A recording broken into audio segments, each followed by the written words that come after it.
Hey y'all, it's Emma, and I hated Breaking Bad the first time I watched it. No, genuinely, I stopped midway through one of the seasons and only finished it a couple years ago. Just to clarify, I am a fan. I like the series and I thought it was good. Now, a lot of fans say this was the perfect series. I often hear people saying that it ended exactly when it was supposed to, and those people also give the creators a lot of credit for ending the show at a high point, rather than dragging it out forever and ever, seemingly to no end. But then, a little bit ago, I heard about this. El Camino, a Breaking Bad movie. With this Netflix reboot era, it's common for a lot of shows to be returned to, rather than stopping when they should have. I'm looking at you, Disney. So with Breaking Bad, we have to ask ourselves, did El Camino ruin a perfect TV series? Let's talk about it. This movie picks up right where Breaking Bad left off,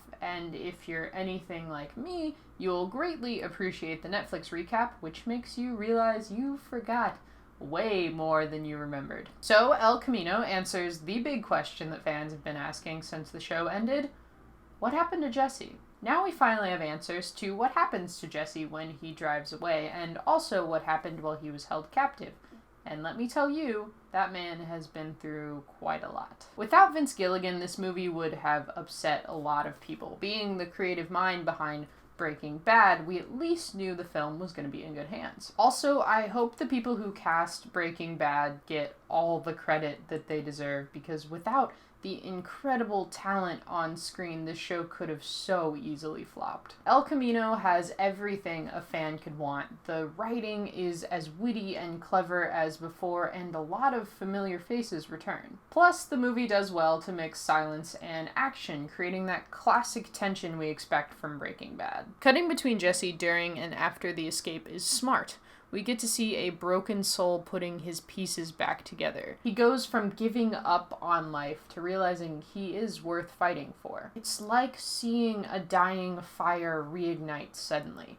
It sparks that love I had for the character while watching the show. But my biggest criticism of El Camino is that you have to have seen Breaking Bad to watch it. It will not make sense otherwise. The film does not in any way stand on its own, but I think they knew that given the subtitle, a Breaking Bad movie.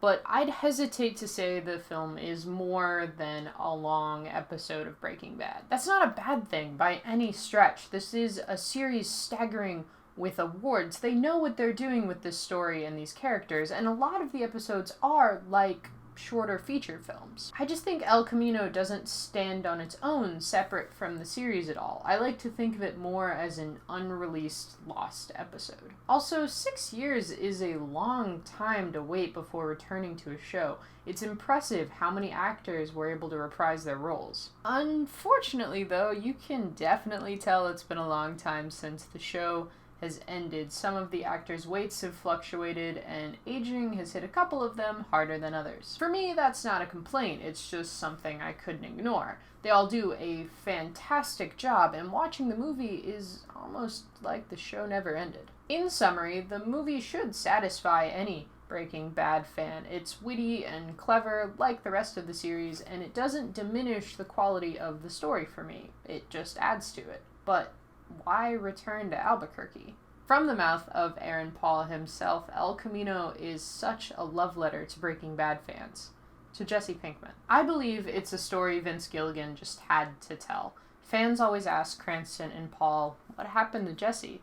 Now we have more of an answer. So I'd say El Camino was a successful addition to the Breaking Bad universe. It didn't feel like a cash grab for actors who have been defined by a role they played in their youth. It's a fan service, but it's also a creator service. It's clear that the same love and care that went into the series also went into the movie. Other series that have been rebooted or returned to, like Full House or Gilmore Girls, feel downright forced and unnecessary. Sure, the cast returns and some moments are good, but I wonder if the money is worth risking tarnishing the memory of something that, in my opinion, should have just been left alone. Fans can be thrilled about the possibility of seeing more of the characters that they love, but if it doesn't hold a candle to or even outperform the original, it puts a damper on something precious. That's why I don't watch reboots of the shows I grew up with. Watching the trailers for Raven's Home and that Kim Possible movie, they make me feel weird. I loved those shows, and until I inevitably get a Disney Plus subscription, I'd rather keep my fondness for those shows as memories. So I usually avoid reboots, even though I might be the target audience. When a show ends, I just move on.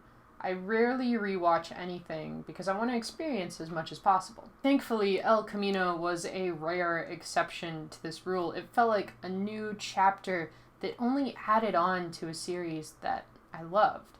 It felt like putting a second bow on what I would call a nearly perfect TV series. But that's just what I thought. Have you seen El Camino? Let me know in the comments below. And if you haven't, what do you think of this era of reboots that we're in? I'd love to talk about it. And don't forget to leave me a like if you like, and subscribe if you want to talk about more movies and media in the future. Plus, EmzaO is my social all across the internet if you want to continue the convo over there. So, I hope you'll see me next time, guys. Peace.